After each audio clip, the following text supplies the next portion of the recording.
Welcome back, everyone. Tonight, inside this high-security laboratory, I'm attempting the most dangerous experiment of my life. I'm raising a full team of 6 real Pokémon under controlled conditions. One burned red with intense internal heat, Charmander. One was deep blue and constantly damp, Squirtle. One was covered in moss and faint green bioluminescence, Bulbasaur. One crackled with unstable electricity, Pikachu. One looked soft and harmless, Eevee.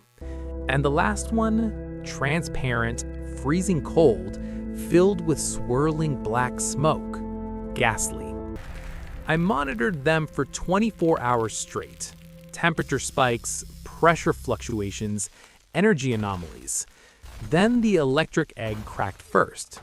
A tiny Pikachu burst out, and seconds later, Charmander hatched. His tail ignited the moment he stood up, casting orange light across the containment chamber.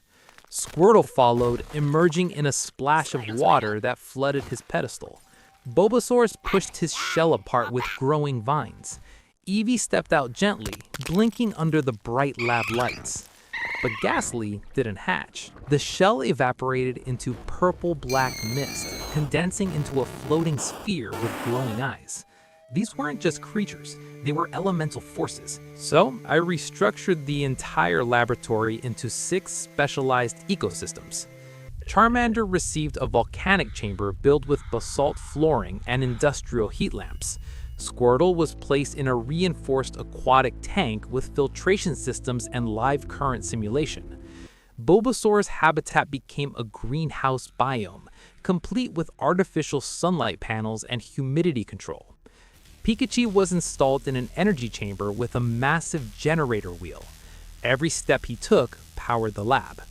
Eevee occupied a temperature-stable soft habitat designed for rest and recovery. And Gastly was contained inside a low-light void chamber lined with matte black alloy. For a while, everything seemed manageable. Then feeding began. Charmander refused standard nutrition packs. He wanted flame-seared protein. Squirtle crushed entire watermelons in a single bite.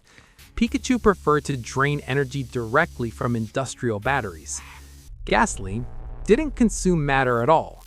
Every time fear spiked in the room, its shadow thickened. I connected insulated voltage probes to Pikachu. The moment contact was made, the multimeter melted in my hands. Charmander's flame liquefied a titanium plate in under 10 seconds. Squirtle's hydroblast cracked reinforced glass. Bulbasaur's spores triggered rapid plant growth through solid metal seams. These were no longer pets. They were biological weapons. Then came the instability.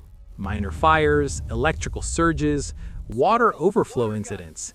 Eevee accidentally destabilized a section of reinforced flooring during a burst of hyperactivity. And that's when I made the worst decision. I introduced a growth catalyst into their controlled diet. Overnight, everything changed. Charmander evolved into Charmeleon. Squirtle became Wartortle. Bulbasaur transformed into Ivysaur, releasing sleep-inducing spores that knocked me unconscious for hours. Gastly evolved into Haunter, its presence distorting nearby electronics. Energy levels in the lab spiked beyond